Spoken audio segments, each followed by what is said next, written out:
He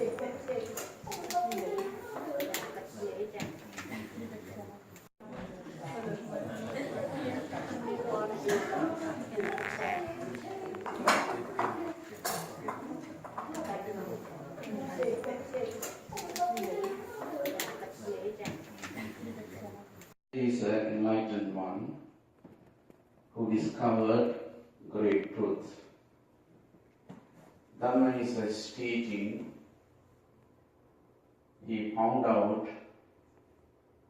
he discovers that truth.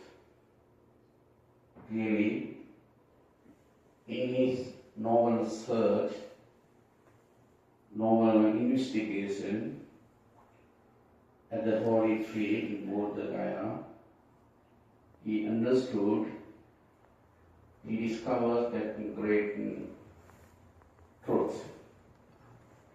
No one can deny that. In modern scientific world, nobody who can deny that. Even scientists, modern technology, they accept, they agree with that Buddha's discoveries. So, in his search, he understood dukkha, dukkha samudaya, dukkha nirodha, dukkha nirodha gamini patipada. These are the truth.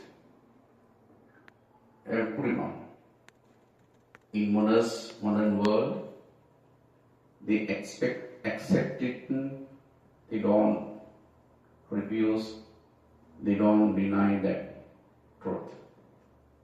The first structure, the first truth is suffering, dukkha satya, the normal truth of suffering. No one can deny, no one can say, even monks, anybody, they cannot say, oh, we don't feel, we don't have any discomfort, we don't have any suffering. No, nobody. Whole world, they suffer with certain things, mentally or physically. Sometimes you suffer mentally. Next moment, immediately after that, you may get discomfort, unsatisfaction physically. This is the truth. What was the taught, what was the discovered under the Bodhi tree through his noble search. Jason, today you're supposed to commemorate your granddaughter who left from your world. That is suffering. That is anicca. No impermanent. There is no impermanence here. There are many things around us. There is no permanency. Every conditional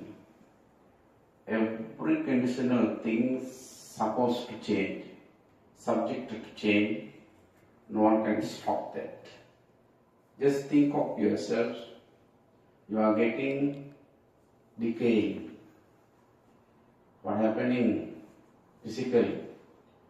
Your hair is dropping. Your skin is thinning. No one can stop that. That is what we call suffering. Yada nityam tan dukkham. Whatever it is impermanent is suffering.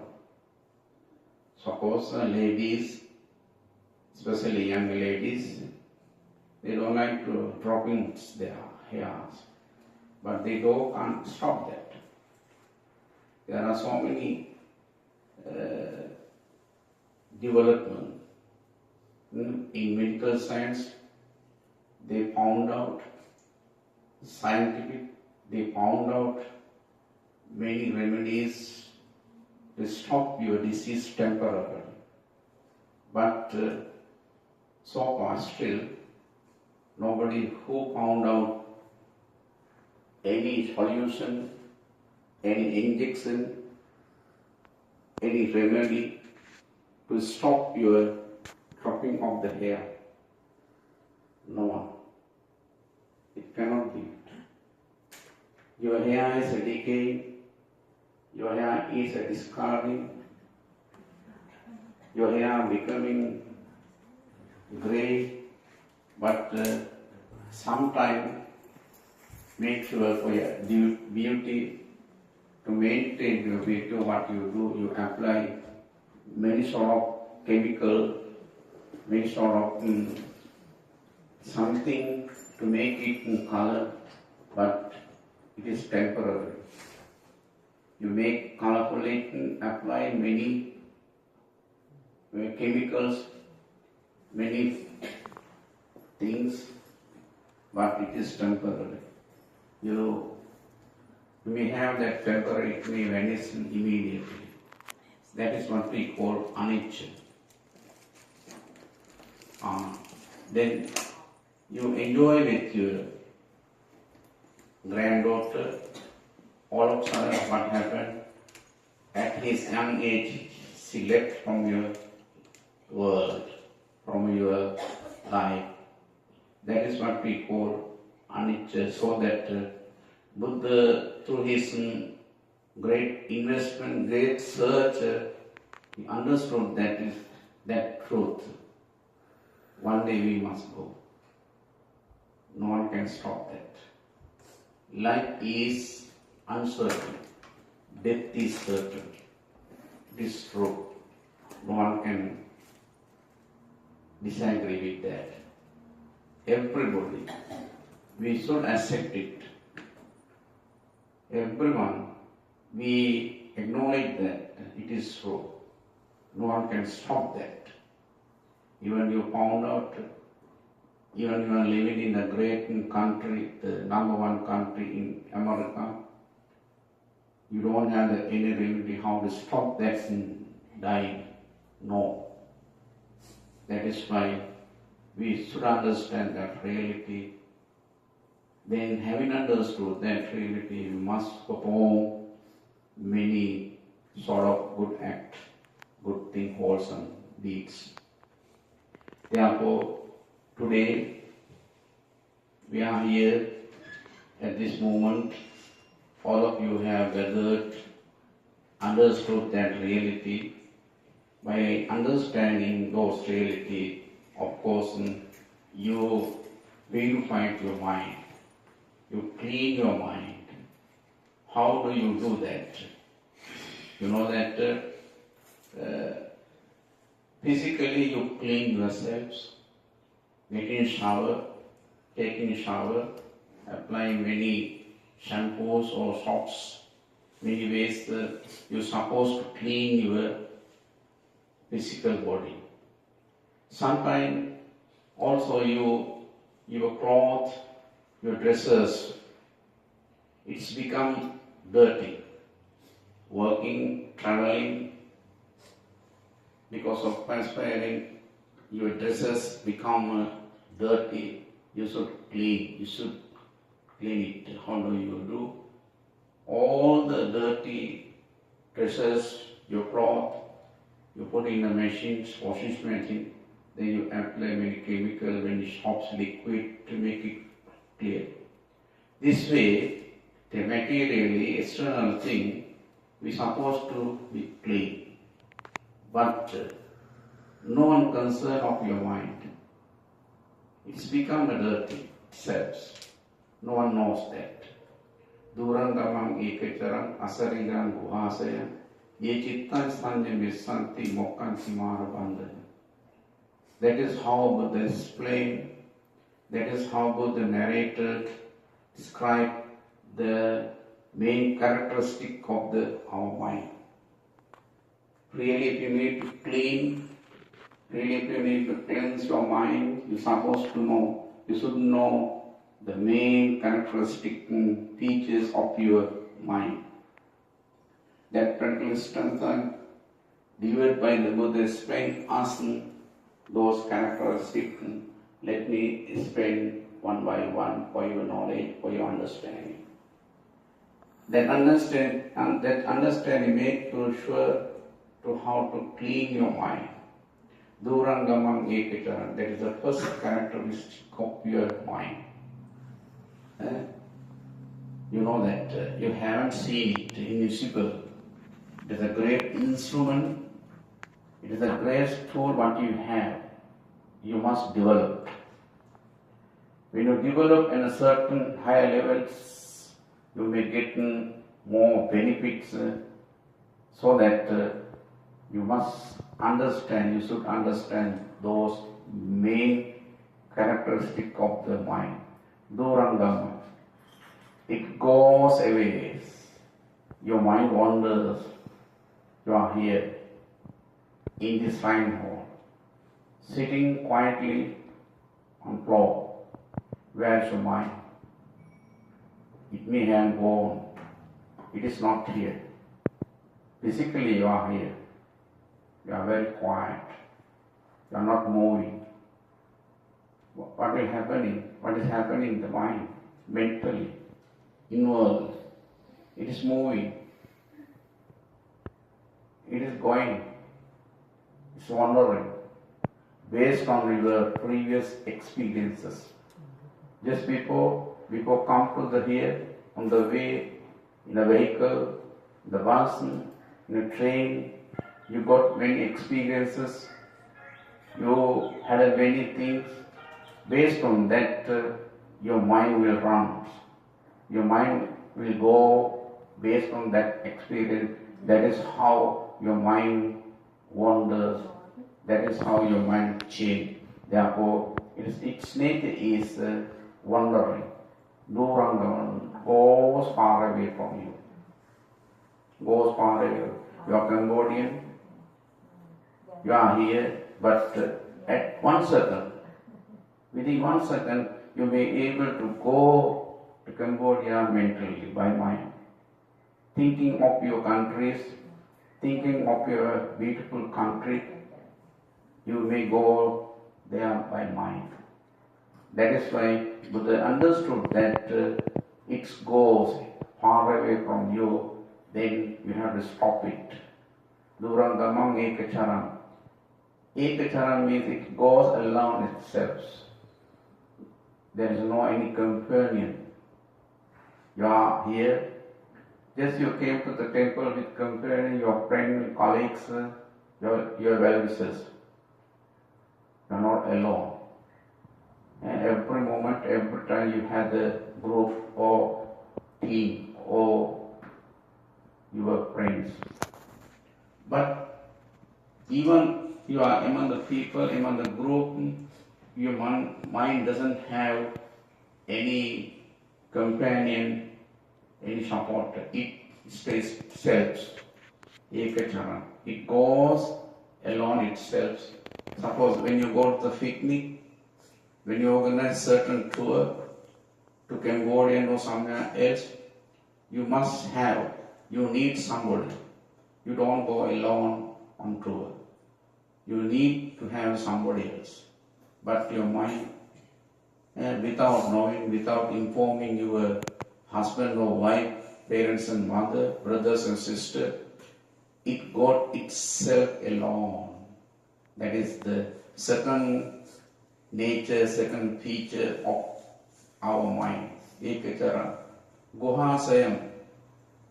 It is stayed in the curve of mind, but no one can see.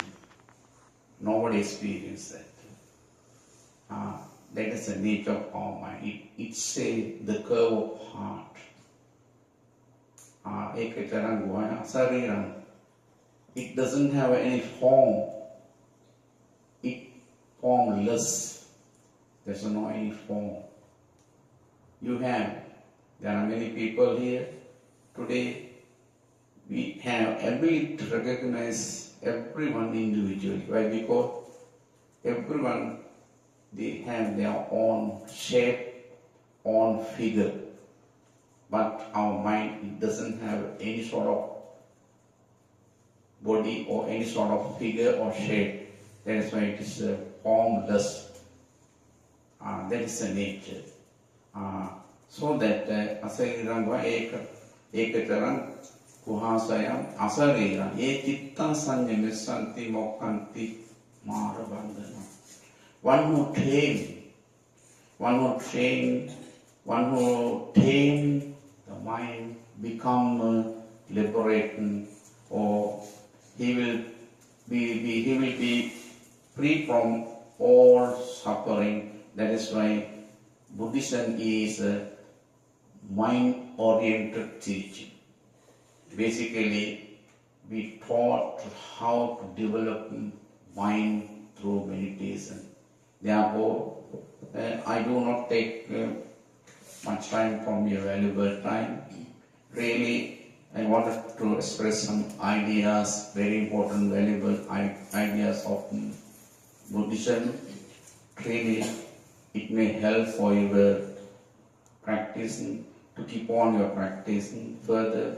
Therefore, today, just you assemble, you gathered in this shrine hall in order to offer this rich lunch for the Venerable Mahasangha with the rations.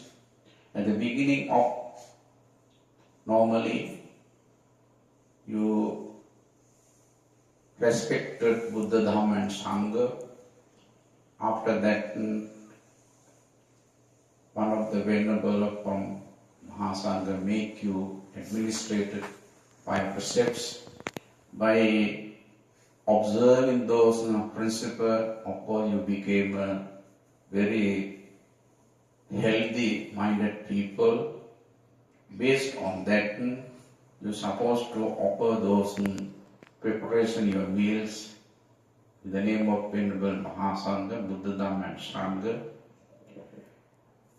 And also, you are a great compassionate religious advisor, Venerable Tom Dant, express his ideas, explain what is going to be done today, and after that he invited me to give a short sermon or Dhamma talk. I didn't. By doing so, today you have accumulated very beautiful thoughts, what we call punya or merits. Here there are few names. Some names are there. I don't have my glass so that I can't read it properly.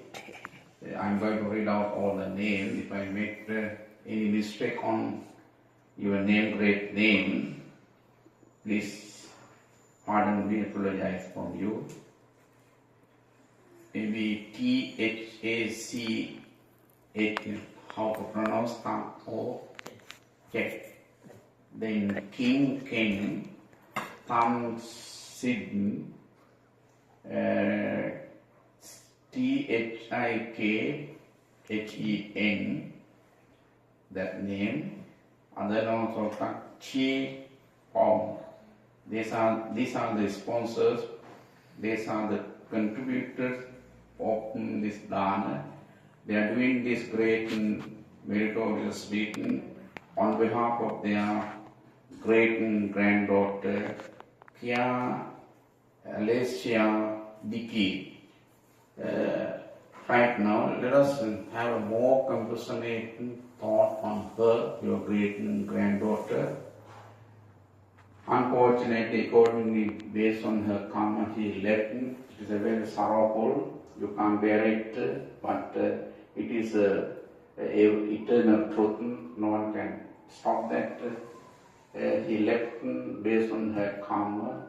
As a living members of the family, it is your duty to perform such a great meritorious act time to time and share your good thought with her.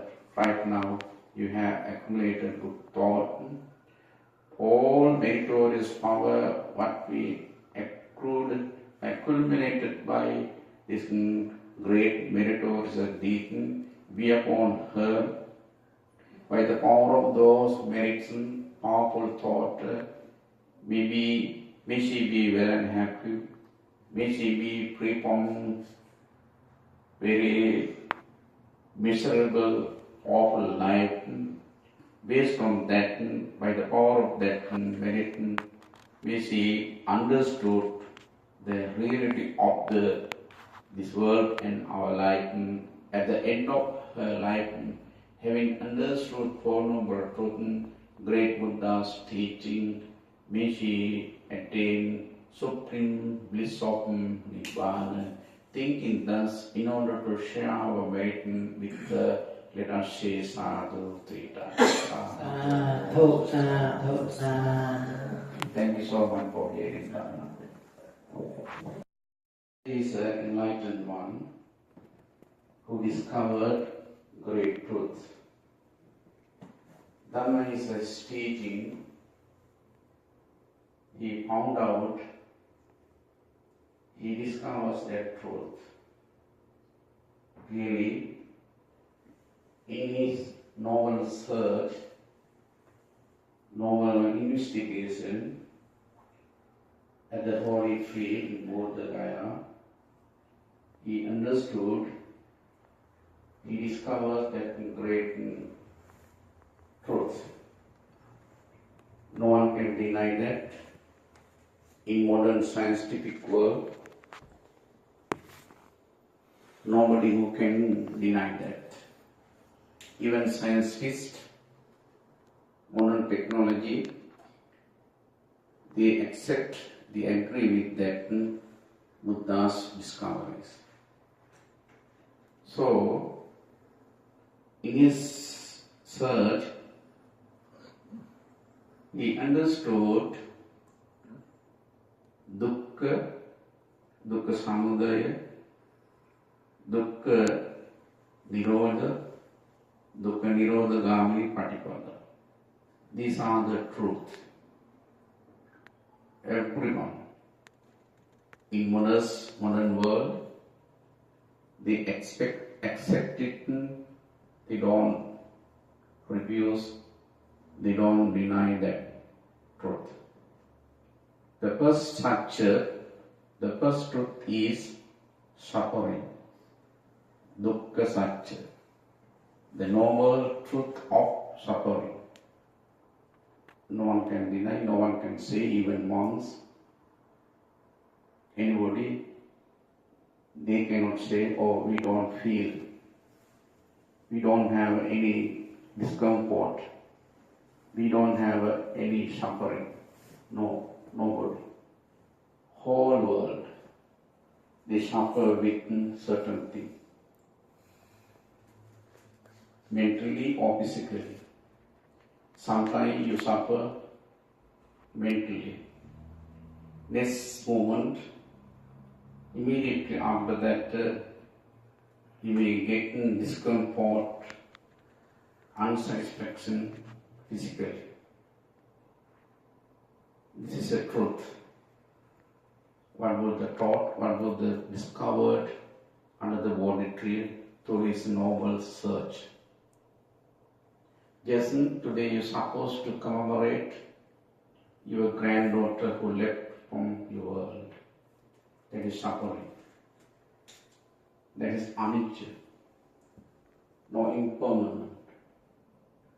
There is no impermanence here. There are many things around us. There is no permanency. Every conditional thing supposed to change, subjected to change. No one can stop that. Just think of yourself. You are getting decaying. What happening physically? Your hair is dropping. Your skin is skimming. No one can stop that. That is what we call suffering. Yada nityam tan dukkam. Whatever it is impermanent is suffering. Suppose ladies, especially young ladies, they don't like to dropping their hairs, but they can't stop that. There are so many development in medical science. They found out, scientific, they found out many remedies to stop your disease temporarily. But so far still, nobody who found out any solution, any injection, any remedy to stop your dropping of the hair. No one. It cannot be. Your hair is decaying, your hair is discarding, your hair becoming grey, but sometime make sure for your beauty, to maintain your beauty, what you do, you apply many sort of chemical, many sort of something to make it in color, but it is temporary. You make colorful, apply many chemicals, many things, but it is temporary. You may have that temporary, it may vanish immediately. That is what we call anicca. Then you enjoy with your granddaughter. All of a sudden, what happened? At his young age, she left from your world, from your life. That is what we call anicca. So that Buddha, through his great investment, great search, he understood that truth. One day we must go. No one can stop that. Life is uncertain. Death is certain. It is true. No one can disagree with that. Everybody, we should accept it. Everyone, we acknowledge that it is true. No one can stop that. Even you found out, even you are living in a great country, the number one country in America, you don't have any remedy how to stop that dying. No. That is why we should understand that reality. Then having understood that reality, we must perform many sort of good acts, good things, wholesome deeds. Therefore, today we are here at this moment. All of you have gathered, understood that reality. By understanding those reality, of course, you purify your mind. You clean your mind. How do you do that? You know that physically you clean yourselves, getting shower, taking shower, applying many shampoos or soaps, many ways you're supposed to clean your physical body. Sometimes also your clothes, your dresses, it's become dirty. Working, traveling, because of perspiring, your dresses become dirty. You should clean it. How do you do? All the dirty dresses, your cloth, you put in the machines, washing machine, then you apply many chemical, many soaps, liquid to make it clear. This way, the materially external thing we supposed to be clean. But no one concern of your mind. It's become a dirty selves. No one knows that. Durangamang ekacharan asarigan guhasaya ye chittan sanya misanti mokanti marabandana. That is how Buddha explained. That is how Buddha narrated, described the main characteristic of our mind. Really, if you need to clean, really if you need to cleanse your mind, you're supposed to know, you should know the main characteristic features of your mind. That practical strengthened, delivered by the Buddha, explained, asking those characteristics. Let me explain one by one for your knowledge, for your understanding. That understanding make you sure to how to clean your mind. Durangamam ekachara, that is the first characteristic of your mind. You know that you haven't seen it invisible. It is a great instrument. It is the greatest tool what you have. You must develop. When you develop in a certain higher levels, you may get more benefits so that you must understand, you should understand those main characteristics of the mind. Durangama. It goes away. Your mind wanders. You are here in this shrine hall, sitting quietly on floor. Where is your mind? It may have gone. It is not here. Physically you are here. You are very quiet. You are not moving. What is happening? What is happening in the mind? Mentally, inward. It is moving. It is going. It's wandering. Based on your previous experiences. Just before come to the here, on the way, in a vehicle, the bus, in a train, you got many experiences, you had many things. Based on that, your mind will run. Your mind will go based on that experience. That is how your mind wanders. That is how your mind changes. Therefore, its nature is wandering. Duranga goes far away from you. Goes far away. You are Cambodian. You are here, but at 1 second, within 1 second, you may be able to go to Cambodia mentally by mind. Thinking of your countries, thinking of your beautiful country, you may go there by mind. That is why Buddha understood that it goes far away from you, then you have to stop it. Durangamam ekacharam. Ekacharam means it goes alone itself. There is no any companion. You are here.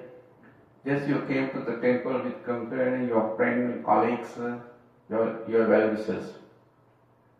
You are not alone. And every moment, every time you have the group or team or your friends.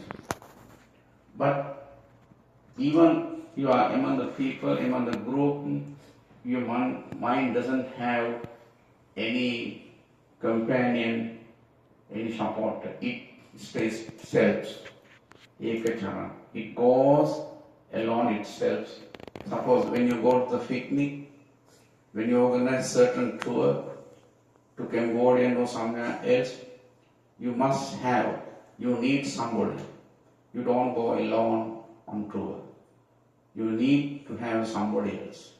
But your mind, without knowing, without informing your husband or wife, parents and mother, brothers and sisters, it got itself alone. That is the second nature, second feature of our mind. Ekachara. Gohasayam. It is stayed in the curve of mind, but no one can see. Nobody experiences that.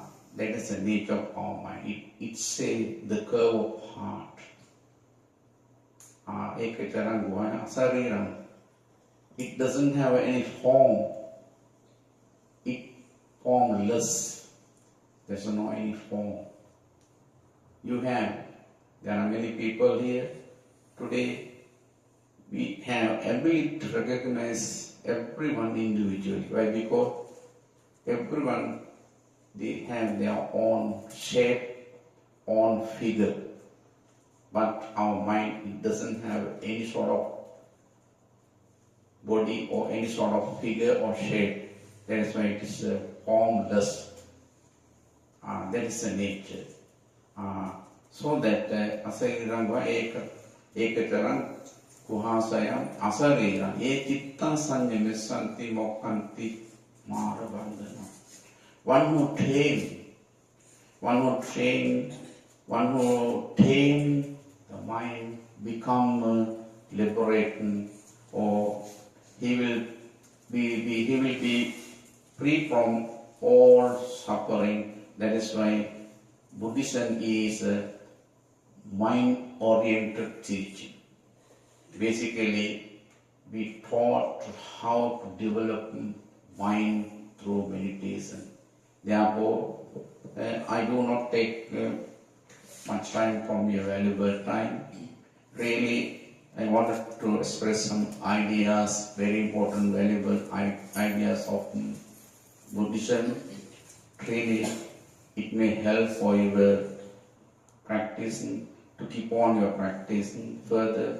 Therefore, today, just you assemble, you gather in this shrine hall in order to offer this rich lunch for the Venerable Mahasangha with the rations. At the beginning of, normally, you respected Buddha, Dhamma and Sangha. After that, one of the Venerable from Mahasangha make you administrated 5 precepts. By observing those principles, of course, you became a very healthy-minded people. Based on that, you're supposed to offer those preparation your meals in the name of Venerable Mahasangha, Buddha, Dhamma and Sangha. And also, you are a great compassionate and religious advisor, Venerable Thong Dant, express his ideas, explain what is going to be done today, and after that he invited me to give a short sermon or Dhamma talk. I didn't. By doing so, today you have accumulated very beautiful thoughts, what we call punya or merits. Here there are few names.